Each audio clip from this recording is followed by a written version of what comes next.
दोस्तों, हम जो व्यवसाय करने वाले होते हैं और अगर वही व्यवसाय कोई व्यक्ति कर रहा हो और अपना अनुभव 100% अगर हमारे साथ साझा कर दे तो जो हम काम करने वाले होते हैं वो बहुत आसान हमारे लिए हो जाता है, क्योंकि हमको पता होता है कि क्या क्या दिक्कतें आगे आने वाली हैं और कैसे जो इस बिजनेस को कर रहे हैं इस बिजनेस को कैसे सफल किया जाए, तो वहीं से आपको पता चलता है। लेकिन दिक्कत यही है कि आज के डेट में कोई सही अपना जो एक्सपीरियंस होता है वो साझा नहीं करता है और कहीं ना कहीं नुकसान का एक कारण वो ही बनता है। नमस्कार दोस्तों, मैं हूं आशुतोष और आपके अपने चैनल स्टेलर फार्मिंग पे आपका स्वागत है। दोस्तों, आज की वीडियो बकरी पालन से संबंधित रहने वाली है और हमारे तमाम वैसे भाई जो आने वाले समय में बकरी पालन करने वाले हैं या अभी उन्होंने बकरी पालन की शुरुआत की, उन सभी भाइयों के लिए ये वीडियो काफी इंफॉर्मेटिव होने वाली है। और बकरी पालन से संबंधित महत्वपूर्ण जानकारी लेने के लिए हम पहुंच गए बिहार में। ये पूर्णिया जिला है और जो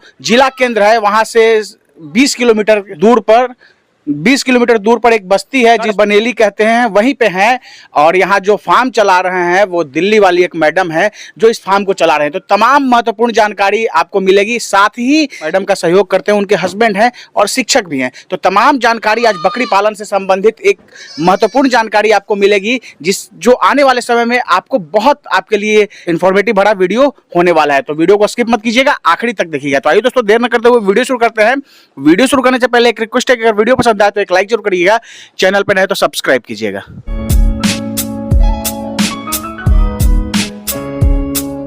हमारे चैनल पे आपका स्वागत है मैडम। कभी हमारे गॉड फार्म में स्वागत है। सबसे पहले एक अपना परिचय और फार्म का पूरा पता हमारे दर्शकों को बताइए। मेरा नाम है संगीता देवी, पारक टोला में रहती हूँ, गढ़बनेली। ये गढ़बनेली पूर्णिया जिले में पड़ता है जी। और पूर्णिया शहर से जो है 20 किलोमीटर की दूरी पे ये गाँव है। हाँ जी। तो आप तो दिल्ली में पली बढ़ी हैं, तो बकरी पालन कैसे आपने किया? मैंने सर ने किया, मैं उनका सहयोग करती हूँ जी। लेकिन सर तो शिक्षक है, वो तो स्कूल में समय देते होंगे, लेकिन घर का सारा काम करते हुए इस फार्म को कैसे आप चला रही हैं? घर का काम करके फिर यहाँ पे समय देती हूँ। घर में जो काम है वो करके उसका फिर फार्म में आप अपना समय देती हैं। हाँ। अभी लगभग अगर बकरियों की संख्या पूछी जाए तो लगभग कितनी है? 40 है, 20 बच्चे हैं, 20 बड़े बकरे। मतलब बड़े छोटे मिलाकर जो है अभी संख्या जो है ये 40 है। हाँ जी। ये जो फार्म आपका बना हुआ है लगभग कितने एरिया में है ये? 2 कट्ठा में। 2 कट्ठे में है बना हुआ है फार्म। और फार्म कैसे इस फार्म को आपने बनाया? पहले से ही बना हुआ था ये, इसको थोड़ा सा और अच्छे से तैयार किया गया इसको बकरी के लिए, और उसी में ये कर रहे हैं आप? हाँ जी, इसी में कर रहे हैं। तो जैसे जो भी जानवर हैं उनको खिलाने पिलाने की क्या व्यवस्था है, कैसे खिलाती पिलाती हैं वो बताइए। सुबह वही भूसे में हरा मिलाकर और खल्ली, हरा चारा वगैरह मिला हाँ देती जी, है? हाँ जी। फिर बाद में हरा दिया जाता है, घास। तो दोस्तों, ऐसे करके जो है मैडम कर रही हैं और सर भी हैं, अभी उनसे भी बात करेंगे और सारी जानकारी उनसे लेंगे। तो आइए सर जो हैं उनसे भी बात करते हैं। सर, हमारे चैनल पे आपका स्वागत है। आपका भी बहुत बहुत स्वागत है यहाँ आने के लिए। आप अपना परिचय एक दे दीजिए सर। मेरा नाम राजीव कुमार ठाकुर है, मैं गढ़बनेली का रहने वाला हूँ पूर्णिया डिस्ट्रिक्ट में। और पूर्णिया डिस्ट्रिक्ट से लगभग 20 किलोमीटर के आसपास है और हाईवे से बिल्कुल सटा हुआ ही है। ये हाईवे हमारा अररिया जोगबनी की तरफ जाती है और पटना के लिए 4 लाइन बस जो है वो यही हाईवे है। तो यहीं पे हम रहते हैं। बकरी पालन कितने दिनों से आप कर रहे हैं? ये मैं लगभग पिछले साल के फरवरी से मैं शुरू किया हूँ। तो ये लगा लीजिए अब लगभग जो है 15 महीने 16 महीने के आसपास हुए हैं। जी जी, बिल्कुल 15-16 महीने हुए हैं। तो सर, आप तो जैसे स्कूल भी चलाते हैं, तो स्कूल चलाने के साथ साथ ये बकरी पालन कैसे कर रहे हैं? ये एक्चुअली क्या था कि कोरोना का जब दौर आया था तो स्कूल पूरी तरह से बंद हो गई थी और आर्थिक स्थिति हमारी बहुत खराब हो गई थी। तो मैं उस समय देखा यूट्यूब वगैरह पे कि एक्स्ट्रा इनकम क्या करें, जो कि इस तरह की आपदा अगर आ जाए तो व्यक्ति अपना जीवन यापन कैसे कर सके। तो फिर समझ में आया कि नहीं, एक ऐसा फार्मिंग है जो गॉड फार्मिंग हम कर सकते हैं। अभी हमारे पास 20 मदर गोट के आसपास पहुंच गई और 21 मेमने हमारे पास हैं। और इसमें कुछ मेमनों की मोर्टेलिटी भी हुई है। लगभग 10 मेमने जो है हमारे रखरखाव की वजह से या जानकारी के अभाव की वजह से हुए हैं, जो मैं एक्सेप्ट करता हूँ कि हमारी ही गलती है पूर्णतः, क्योंकि हमें उतनी जानकारी नहीं थी। तो अब जानकारी हुई है तो अब उम्मीद है कि हम मेमने को बचा लेंगे। और स्टार्टिंग में हमारी कुछ बकरियां भी मरी, लगभग 10 के आसपास हमारी बकरियां भी मरी, जो हमारी जानकारी का अभाव में गए कि अब ये बीमारी है तो उसका। और यहाँ पे गांव देहात में डॉक्टर मिलते नहीं है टाइम पे, जिसकी वजह से उसकी मोर्टेलिटी हुई जी। कुल मिला के अब जो लगभग जो 15-16 महीनों का आपका समय जो हुआ, जो अनुभव हुआ, तो इतने दिनों में बकरी पालन में क्या सीखा आपने? सर इसमें यही है कि जैसे जैसे आप काम करेंगे अनुभव होते जाएगा और मोटिलिटी आपकी ख़त्म होती चली जाएगी, और बाड़े पे आप जितना ज़्यादा समय देंगे आपके पशु उतना ज़्यादा सुरक्षित रहेगा। और धीरे धीरे एक्सपीरियंस गेन करते जाएंगे और आप आगे बढ़ते जाएंगे। इसमें कोई दो राय नहीं है। हाँ, दूसरे के भरोसे अगर आप काम करेंगे तो आपको हमेशा नुकसान होगा। आपको खुद रहना पड़ेगा, बाड़े में 2 घंटे 4 घंटे आपको समय देना पड़ेगा, और तब आप स्टाफ के बल से कर सकते हैं। पर हमारा सौभाग्य है कि हमारी श्रीमती जी हमारे साथ रहती है, तो हमारे एब्सेंट में जो है वो पूरी तरह देख रेख करती हैं, और उसके हिसाब से वो जो है काम वाम होते रहता है हमारे फार्म का। कुल मिला के अब जो बकरी पालन आप कर रहे हैं, इसमें लग रहा है कि हाँ अब हम अच्छे तरीके से इसको कर लेंगे। जी बिल्कुल सही है कि अब हमें लग रहा है, क्योंकि दिक्कत होना था हाँ जो हो गई। अब मेमने भी अच्छे हमारे, कुछ अफ्रीकन बोर्ड के मेमने हैं इसमें जो क्रॉस किए गए हैं इससे, बरबड़ी से, कुछ ब्लैक बंगाल के बच्चे हैं और कुछ ओरिजिनल बरबड़ी भी हैं। तो इससे उम्मीद है कि हम बहुत आगे बढ़ जाएंगे। धीरे धीरे करके हम इसी तरह अपने काम को आगे बढ़ाएंगे, और एक संतुष्टि भी होती है, और पार्ट टाइम के तरह से हम अपना काम कर रहे हैं। बाकी तो मेरी श्रीमती जी देखती हैं। सर अभी हम देख रहे हैं ये जो आपका फार्म है, इसमें आप मिक्स ब्रीड की फार्मिंग कर रहे हैं, तो कौन कौन से नस्ल हैं ये हमारे दर्शकों को बताइए। हाँ, मिक्स ब्रीड में हमारे पास जो है कि कुछ अफ्रीकन बोर्ड के क्रॉस कराई हुई हम बकरी लाए थे, जिसके मेमने आपको यहाँ अभी नजर आएंगे, और कुछ ओरिजिनल बरबड़ी हैं, और ब्लैक बंगाल है। ब्लैक बंगाल को बरबड़ी से क्रॉस कराए, उसके भी बच्चे हमारे पास अच्छे बच्चे हैं, और उसका ग्रोथ भी है। हमने भी देखा जो बरबड़ी और ब्लैक बंगाल का जो क्रॉस है उसमें भी अच्छा ग्रोथ देखा जा रहा है। तो क्या आपका टोटल अगर अनुभव पूछा जाए, और इतने दिनों का जो आपके पास अनुभव है, और कोई मान लीजिए सामने से आपको देख रहे हैं और वो आपसे सीखना चाहते हैं, तो क्या अगर ब्लैक बंगाल और बरबड़ी क्रॉस पे अगर काम करे तो कैसा रहेगा?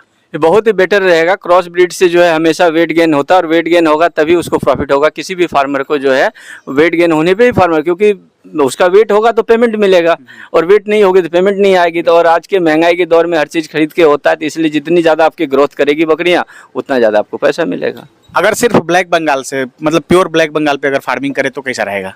नहीं सर, अगर आप ब्लैक बंगाल पे आप प्योर फार्मिंग इस एरिया में जहां हम रह रहे हैं गरवंडली साइड में, यहाँ चारे की कमी है, और आपको खरीद के सारा कुछ लाना है, और आपकी लेबर कॉस्ट ज़्यादा जाएगी, फीडिंग पे ज़्यादा जाएगी, उस तरह का ग्रोथ नहीं होगा, तो आपको नुकसान होने के चांसेस हैं। एक चीज़ सर ये बताइए, जैसे आप ये गांव ग्रामीण इलाका है, ग्रामीण बस्ती है, आप काफ़ी पढ़े लिखे हैं, तो जब शुरुआती दौर में बकरी पालन किए तो समाज से भी कुछ सुनने को मिला होगा? जी अभी भी सुन रहे हैं, लेकिन हमें कोई फर्क नहीं पड़ता, क्योंकि कुछ कर रहे हैं। अगर कुछ अच्छा चीज़ करेंगे, कल वही जो हमारे पीछे पड़े हैं वही तारीफ करेंगे कि नहीं आपने एक पढ़े लिखे आदमी होकर इस तरह के काम, जिसको कि हीन भावना से देखा जाता है बकरी पालन को, लेकिन मैंने उस चीज़ को नहीं किया, क्योंकि काम कोई छोटा बड़ा नहीं होता है। हम कर रहे हैं, आज अगर हम यहाँ पे सक्सेस हो रहे हैं तो हमें देख के कल नौजवान और भी करेंगे, तो कितने को सरकार नौकरी देगी या कितने बिजनेस कर पाएंगे? तो छोटा मोटा काम करके भी लोग अपने गुजर बसर कर सकते हैं ज़िंदगी में। तो इसीलिए मैं एक पढ़े लिखे होने के बावजूद मैं चाह रहा हूँ कि हमसे कुछ लोग सीखें और वो मेहनत करें और आगे बढ़ें। अब सर चलिए फार्म के अंदर चलते हैं और वहाँ से अपने दर्शकों को सब कुछ दिखाते हैं। जी जी बिल्कुल, आइए, वेलकम आपका। हाँ, ये फॉर्म पहले से बना हुआ था, और इसमें रिकंस्ट्रक्शन हमने कुछ नहीं किया, थोड़ा मोड़ा बस इसकी सेफ्टी के हिसाब से बकरियों को मैंने अलग किया। ये बकरी के बाड़े के हिसाब से तो नहीं बना हुआ, पहले का घर था हमारा पुराना, वो आप देख ही रहे हैं, पर उसके आराम के लिए मैंने जो है इस साइड में थोड़ा घास का पुआल का ऊपर इसकी छत वगैरह जो है ऊपर हमने थोड़ा सा कर दिया, ताकि हीटिंग नहीं हो, और हीट को ध्यान में रखते हुए बकरी पालन के लिए मैं इस छोटे से जगह में ही मैं इसका शुरुआत किया हूँ। आगे हमारी प्लानिंग बहुत बड़ी है, जहाँ हम जाएंगे, तो पहले हम जो है इसको संभाल लें और धीरे धीरे हम आगे बढ़ेंगे और प्लेस को भी बढ़ाएंगे। ये सर जैसे अलग अलग आपने सेक्शन बनाया हुआ है, ये क्यों? ये इसलिए कि सर इसके अंदर में हमारे ब्लैक बंगाल की बकरी है जो आपस में मारपीट नहीं करती हैं, इसमें हमारे बरबड़ी के हैं, हमें फीडिंग देने में भी अच्छा होता है। वो बड़ी नस्ल की बकरियां हैं तो छोटी बकरी को खाने के लिए नहीं देती हैं, और अगर इसके अंदर वो बड़ी आ जाएंगे तो इसको खाने नहीं देंगे, ये छोटी अगर उधर जाएंगे तो उधर खाने के लिए नहीं मिलेगा, तो इसको भरपूर भोजन मिले। तो इसलिए मैंने इसको पार्ट वाइज में डिवाइड कर दिया। उनका रहने का भी अलग है, ये सुबह के टाइम का खाने का, रात में रहने के लिए उधर अंदर उन लोगों का लगा हुआ है व्यवस्था, और वो लोग उधर अपने अपने में चले जाते हैं। इससे हमें ये भी आसानी होती है कि एक साइड से हमारी बकरियां रहती हैं तो हमें खाना देने में या साफ सफाई करने में या उसकी देख रेख करने में हमें आसानी होती है। एक चीज सर हम यहाँ देख रहे हैं कि आप जो फिटरे जो जानवरों को खिलाने के लिए लगाए हुए, काफी जुगाड़ तकनीक से इसको बनाया, कैसे इसको बनाया ये हमारे दर्शकों को बताइए। वो इसलिए मैं पूछ रहा हूँ ताकि जो भाई करेंगे तो जो फालतू में जो उनको खर्च होता है फिटरे खरीदने पे, उससे जो कॉस्ट कटिंग ये ऐसे कर सकते हैं। जी, मैं देखा कि अगर मैं लोहे का बनाता हूँ तो वो जंग लग जाएगा, बार बार पानी पड़ेगा, नमक पड़ेगा, तो मैंने देखा है कि फाइबर की सीट देने से जो है हमारा एक तो कॉस्ट कम होगा और बांस बेम्बू वगैरह लगा के किसी तरह उसका खाने का व्यवस्था कर दिया ताकि वो जमीन से ऊपर रहे और आसानी से खाए, उसमें धूल मिट्टी ना पड़े। और दोस्तों एक बार फिर से मैं दिखाना चाहूंगा, ये जो सबसे साइड में आप देख रहे हैं, इस साइड ब्लैक बंगाल का जो ये सेक्शन बना हुआ है, दिन में बकरियां इधर खाती है और रात में जो है उधर आराम करने के लिए पीछे सर ने शेड दिया हुआ है, उधर बकरियां आराम करती हैं। ये आपके सामने जो ये आप देख रहे हैं बारबड़ी जो है वो उसका फीडिंग एरिया है और अंदर जो है रात में आराम करती है। और ये जो सेक्शन है ये ब्रीडर के लिए सर ने बनाया हुआ है। पीछे सर देख रहे हैं कि लकड़ियों का कुछ तख्ते वगैरह आपने बना के रखा हुआ है, ये क्यों? रात में इनको बैठने के लिए हम नीचे में तखत देते हैं ताकि ये जमीन के ऊपर ना रहे और नमी ना रहे। तो नमी नहीं रहेगी तो हमारी बकरियां बीमार नहीं होगी, वो सूखे में रहती हैं। तो इसलिए कुछ जो ज्यादा बकरियों की संख्या बल होती है, छोटी ब्लैक बंगाल हम उधर रखते हैं, ब्रीडर का हमारा अलग सेक्शन है, वो अलग ही हमारा ब्रीडर रहता है। तो दोस्तों और एक चीज ये भी बोला जाता है कि सब बकरियों का सबसे बड़ी दुश्मन जो होती है वो नमी ही होती है, तो आपको जो है नमी से बचाना है। और इस साइड सर ये जो आपने बनाया हुआ है ये बाड़ा किस लिए है? ये सर छोटे मेमने के आराम करने के लिए है, इसी में हमारे रात में मेमने रहते हैं और ये प्लास्टर किया हुआ और ये फर्श वगैरह और ऊपर इसके फैन लगे हुए हैं ताकि हीट को भी देखते हुए। तो दोपहर जब हो जाती है, धूप वगैरह तेज होता है तो मेमने को इसमें रख देते हैं। और जो शुरुआती दौर में जो मेमने आते होंगे उसको इस जाली में आप रखते होंगे? इस जाली में रखते हैं। जो शुरुआती दौर के हमारे मेमने होते हैं 2 से लेके 15-20 दिन तक के बच्चे को हम इस जाली के अंदर उसको रखते हैं ताकि दूसरे बच्चे उसको मारे ना और हम टाइम पे जो है उनको दूध पिला सके और सही से देख रेख कर सके। और दोस्तों जो आप अभी सामने से देख रहे हैं, आपके स्क्रीन पे चल रहा है, ये सर का मैनेजमेंट है मेडिसिन को लेके। तो ये सर बहुत सारी आपने मेडिसिन रखी हुई है, क्यों? सर मेडिसिन तो चाहिए क्योंकि कब कौन सी बीमार हो जाएगी पता नहीं, उस समय मार्केट अवेलेबल हो या नहीं हो, समय नहीं हो, तो आपके पास अगर मेडिसिन, क्योंकि 3-4 तरह की बीमारियां जो कभी भी आ सकती हैं, जैसे कि दस्त है, पेट दर्द है, बुखार है, ये कभी भी आपके मेमने को या बड़ी बकरियों को हो सकते हैं, उस समय आप कहाँ जाएंगे। तो इसलिए हम अपने में रखते हैं और अपने श्रीमती को भी ट्रेंड कर रखे हैं कि अगर इस तरह का कोई सिम्टम है तो कौन सा दवाई देना है, वो सामने से उठाती है और दे देती हैं। सब कुछ जो है मैडम को आपने बता के रखा हुआ है और बिल्कुल आप निश्चिंत होकर स्कूल में समय देते हैं और मैडम इधर का मैनेजमेंट पूरा देखती हैं? जी जी बिल्कुल, मैडम इधर ही देखती हैं। हम जब हमें समय मिलता है सुबह के 2 घंटे और शाम के 2 घंटे हम अपने बाड़े में हम देते हैं। अब सर एक चीज आम सवाल हम पूछ रहे हैं लोगों की सहूलियत के लिए कि जैसे अभी आपने बताया कि ये 2-3 जो चीजें हैं बीमारियां ये नॉर्मल होती है, इसके अलावा और कौन कौन से जो अगर बकरी पालन लोग करते हैं तो उसमें समस्या आती है वो बताइए। जी, जैसे एफएमडी है, पीपीआर है, ईटीटीटी है, तो ये तो बीमारियां जो है वैक्सीन से ही सही हो पाती हैं। अगर आप टाइम से वैक्सीनेशन करते हैं तो इस बीमारियों से बच पाएंगे, वरना बाड़े के बाड़े खाली हो जाते हैं इनमें से। तो जिसमें ईटीटीटी जो है स्टार्टिंग की वैक्सीन है, 3 महीने के बच्चे को लगा देते हैं, उसके बाद जो है फिर बूस्टर डोज देते हैं, फिर पीपीआर लगाते हैं, फिर एफएमडी लगाते हैं। एफएमडी और पीपी जो है और ईटीटीटी साल में 2 बार यूज किया जाता है 6-6 महीने पे, सुरक्षा की दृष्टि जैसे आप साल में भी लगा सकते हैं, पीपीआर साल में 1 बार लगाना है। अगर सर बात करें जैसे ब्लैक बंगाल के बारे में लोग बोलते हैं कि इनका इम्यूनिटी सिस्टम जो है काफी मजबूत होता है, तो इसमें वैक्सीनेशन वगैरह की जरूरत नहीं है, तो इसके पे आपका क्या मानना है? नहीं सर, बाड़े में तो इसके भी चाहे ब्लैक बंगाल या कुछ भी, आप पूरी बस्ती की बस्ती खाली हो जाती है सर, ये गलत धारणा है। हाँ, जो चढ़ाई पे बकरी रहते हैं उस पे इफेक्ट थोड़ा कम पड़ता है क्योंकि वो वनस्पतियां अलग अलग तरह की खाती हैं, लेकिन जिन्होंने स्टॉल फीड पे रखना है, एक कमरे में बंद रखना है, उनके लिए सर वैक्सीनेशन सबसे पहले। अगर वैक्सीनेशन नहीं करते तो समझिए आप आत्महत्या कर रहे हैं। तो मतलब बकरी पालन में जो है वो वैक्सीनेशन जरूरी है? बिल्कुल जरूरी है सर, 100% से जरूरी है। बिना वैक्सीनेशन के आप कामयाब नहीं हो सकते। और हमारे फार्म की सारी बकरियां वैक्सीनेटेड हैं और बच्चे भी जैसे जैसे टाइम होते हैं सबको वैक्सीन लगाते हैं और सबका प्रॉपर रिपोर्ट होती है नंबर के हिसाब से कि किसको कौन सा पड़ा है, और हमें पता है उसके नाम के हिसाब से, क्योंकि बच्चे कम है तो सभी के नाम हमें पता है। और सारा डेटाबेस जो है वो डायरी में आप मेंटेन करके रखते हैं? बिल्कुल, कब बीमार पड़ा, क्या है, नहीं है, कंप्लीट डिटेल हम उसकी रखते हैं। अब सर थोड़ा बाहर भी चलते हैं, उधर भी देख रहे हैं आपका कुछ मैनेजमेंट है भूसा वगैरह के लिए, आपने एक जुगाड़ तकनीक से ही उसका स्टोरेज एरिया बनाया है और चाफ कटर भी आपका बाहर ही है? जी जी सर बिल्कुल, क्योंकि बारिश का सीजन होता है तो इसलिए हमने उसको बाहर ही उस भूसे को रखा है ताकि वो सुरक्षित रहे और सालों भर हम उसका इस्तेमाल कर सकें समय के वहाँ पे। आइए तो चलिए दोस्तों अब बाहर थोड़ा चलते हैं और बाहर का कुछ एरिया है जहां सर स्टोर करते हैं अपना बकरियों का फीड वगैरह, वो आपको दिखाते हैं। आप इधर जैसे ही बाहर निकलेंगे तो जस्ट निकलते ही आप दाहिने साइड में देखेंगे सर का जो है भूसा का स्टोरेज एरिया है और काफ़ी एकदम दिमाग से आपने बनाया है इसको। जी सर, ये कम स्पेस में ज़्यादा भूसा हम अपने पास रख रहे हैं इसमें से, ताकि इसमें जो है हमारा भूसे जो है सुरक्षित भी रहे और कॉस्ट भी कम पड़ेगा। मैं इतना बड़ा फिटिंग का कहीं पे रखूंगा तो बहुत ज़्यादा लगेगा, अगर बोरी में लाऊं या कहीं भी रखूं तो ये बारिश वगैरह से भी सुरक्षित है, कीड़े मकोड़े से सुरक्षित है। तो इस तरह से हम इसमें जो है स्टोर कर देते हैं, साल भर का भूसा इसमें हम स्टॉक कर देते हैं। तो बारिश वगैरह में सर ये भूसा खराब नहीं होगा? नहीं, बिल्कुल नहीं, पानी अंदर जाएगी नहीं, क्योंकि इसमें जो है घास के लगे हुए हैं और पन्नी ऊपर से डला हुआ है इसके अंदर में, तो इसमें बारिश नहीं जाएगी। और नीचे आपने ऊंचाई दे दिया है? हाँ, ताकि नीचे अगर पानी भी थोड़ा जम जाए बारिश का अचानक से होने पे तो वो पानी यहाँ तक ना पहुँचे और नीचे का भूसा हमारा खराब ना हो। तो इस तरह का स्टोरेज एरिया बनाने में लगभग कितना खर्च हुआ होगा? ये लगभग 2000 रुपये का। 2000 रुपये में ये स्टोरेज एरिया आपने बना लिया है। विथ लेबर 2000 रुपये का खर्चा है मैक्सिमम। और हरा चारा काटने के लिए देख रहे हैं आप चाफ कटर भी उधर रखे हुए। जी जी, ताकि हमारा टाइम हमारे पास कम होती है, तो इस वजह से हम आते हैं 10 मिनट के अंदर में जो है हम चाप कटर से अपना जो है हरा चारा का कटिंग करते हैं। इसमें सुपर नेपियर हमारे पास ज़्यादा है और सीजनेबल जो है हरे घास वो भी रहती है, तो हम इसमें आके और चारा आज का कटा हुआ हम कल देते हैं। जैसे आज काट के लाए तो वो खड़ी रहेगी ऐसे ही, कल सुबह कटिंग होगी, उसके बाद शाम को मिलता है, यानी 24 घंटे के बाद ही हम उसको देते हैं। आज का कटा हुआ चीज़ 24 घंटे के बाद उसको मिलता है। तो सर ऐसा क्यों करते हैं आप?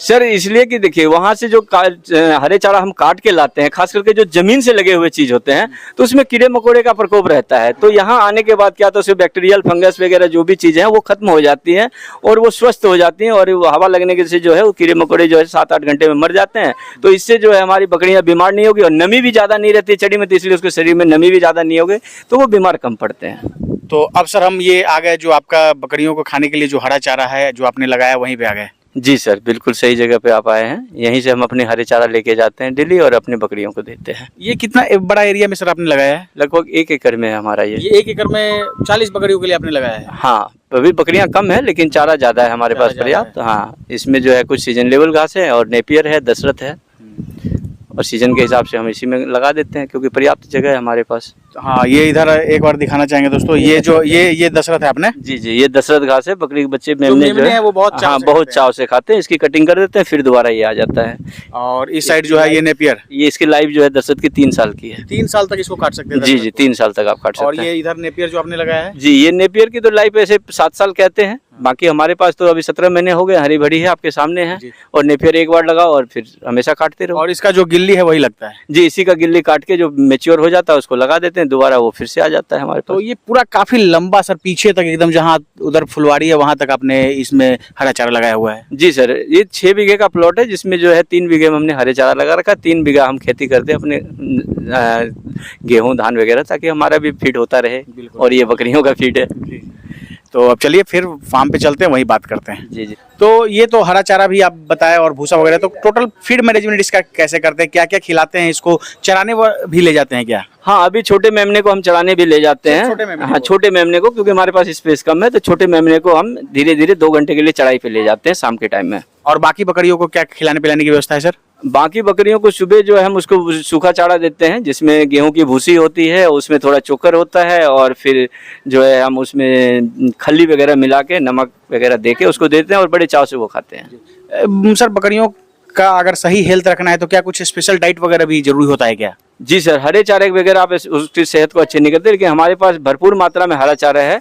बट कभी कभी क्या होता है कि हरे चारे की कमी हो जाती है, इसलिए मैं सूखा चारे का आदत उसको शुरू से डाल के रखता हूँ। अगर ऐसा मान लेते 2 दिन 3 दिन तक लगातार बारिश हो रही हो तो मैं खेत में कैसे जाऊँ हरा चारा काटने के लिए, तो उस समय हमारी बकरियां वो खाएंगी नहीं। अगर उनको शुरू से ही सूखा चारे खाने की आदत अगर है भूसी वगैरह का, तो 1 दिन 2 दिन के लिए हम उसको जो है वहाँ से एडजस्ट कर लेते हैं। इसलिए उनको सूखा चारा हर दिन सुबह हम देते हैं खाने के लिए, और दोपहर के समय हरा और शाम को हरा, 3 टाइम हम फीडिंग कराते हैं उसको। हाँ, और इनके लिए जो हम शाम में जो देते हैं दर्रा वगैरह, उसमें हमारा जो है मिक्सअप होता है, गेहूं होता है, मकई होता है, जौ होता है उसमें, और एक रेशियो में उन लोगों को मिलता है 30-30% करके। मान लेते अगर हम 100 किलो का अगर दर्रा खिंचवा रहे हैं तो उसमें लगभग हमारा 25 किलो का आसपास गेहूं होता है, 25 किलो मकई होती है, 25 किलो हमारा जो है जौ होता है गर्मी के टाइम में। सर्दी में जौ को हम कम कर देते हैं और मकई को बढ़ा देते हैं। और उसके बाद हमारे यहाँ हम स्पेशल जो है सोयाबीन के दाना हम यूज करते हैं, जो आप देख सकते हैं। और इसके अंदर जो है 10 किलो हम सोयाबीन डाल देते हैं और 10 किलो जो है हम इसके अंदर में बाजरा भी डालते हैं, और 5 किलो मूंग या मसूर या चना ये डाल के हम पिसवा देते हैं, और वही जो है इनको शाम में हम दर्रा देते हैं, और उसके साथ में उसमें मिनरल मिक्सचर मिला के उनको देते हैं। तब जाके जो है दोस्तों बकरियां इतनी तंदुरुस्त बनती हैं और उनके ऊपर शाइनिंग आता है। अब सर बात करें कि जैसे ये शेड वगैरह जो है कुछ जो आपने बनाया है, तो पहले आपने तो बताया कि पहले से ये घर था, उसी को थोड़ा सा रिपेयर, तो लगभग कितना खर्च इसको हल्का सा रिपेयर वगैरह करने में आया होगा? लगभग 5-7 हज़ार रुपये का खर्च आया है, क्योंकि पहले से पुराना घर था, उसको साफ सफाई कराया और इसी में शुरू किया। अब आगे नया शेड हम जब बनाएंगे तो उसके अकॉर्डिंग हम बनाएंगे। और जानवरों के ऊपर सर कितना खर्च हुआ होगा? जानवरों के ऊपर जो है ब्लैक बंगाल तो सस्ती थी, 2500-3000 की बकरियां थी हमारे पास। लगभग 20 बकरियां थी तो 60,000 के आसपास वो हो गए। और ये बड़बड़ी थोड़ी कॉस्टली आती हैं, 10 बकरियां वो हैं तो 1,40,000 के आसपास वो लगा लो। लगभग 2 लाख के आसपास हम जानवरों के ऊपर लगाए हैं। सर अब एक महत्वपूर्ण सवाल आता है कि जैसे लोग बकरी पालन करते हैं तो मार्केटिंग कैसे करें, ये लोग जानना चाहते हैं। तो मार्केटिंग वगैरह कैसे हो, इसके बारे में बताइए। देखिए, मार्केटिंग तो धीरे धीरे आपको लोग पहचाने लगेंगे। जब आपके पास चीज़ें होंगी तो लोग आएंगे ही। उसके लिए आज के डेट में सबसे बड़ा जो माध्यम है वो है आपका मीडिया का। मीडिया के द्वारा, और प्लस आप जो मार्केट आपके आसपास है वहाँ अगर आपके पास अच्छी नस्ल की चीज़ें हैं, अच्छी चीज़ें हैं, तो मार्केट आपकी धीरे धीरे बनती जाएगी। एकदम से नहीं होगी, लेकिन मीडिया के प्रभाव से जो है कुछ दूर के लोग भी आ जाते हैं। फिलहाल तो आप आसपास के लोगों को ही नहीं दे पाएंगे। अगर आपके पास अच्छी चीज़ें हैं तो कहीं जाने की जरूरत नहीं है, चीज़ आपके पास है 24 घंटे। इसलिए कहा ना किसान का ATM, इसको इसीलिए कहा गया है, जब मर्जी आप इसको बजा सकते हैं और जब मर्जी आप इसको सेल आउट कर सकते हैं। मटन की इतनी बड़ी मार्केट है कि बेचने के लिए तो सवाल ही नहीं सर। आज आप एक कहेंगे 4 ग्राहक आपके पास आएंगे। और इसके साथ ही सर, जिस एरिया में आप रहते हैं उस चीज़ का अगर आप बिजनेस कर रहे हैं, उस बकरी के, उस ब्रीड पे अगर आप काम कर रहे हैं तो वो आपको आसानी इजीली में बिक जाएगी। हाँ, दूसरे पे अगर आप नस्ल पे अगर काम करते हैं तो वो स्पेशल ओकेजन के लिए है। जैसे आपका ईद हो गई, बकरीद हो गई, और हमारा दिवाली हो गया, नया साल हो गया। लेकिन आप काम करें अपने एरिया में, जो डिमांड हमेशा हो उस ब्रीड पे ज़्यादा काम करें तो आप ज़्यादा सफल होंगे।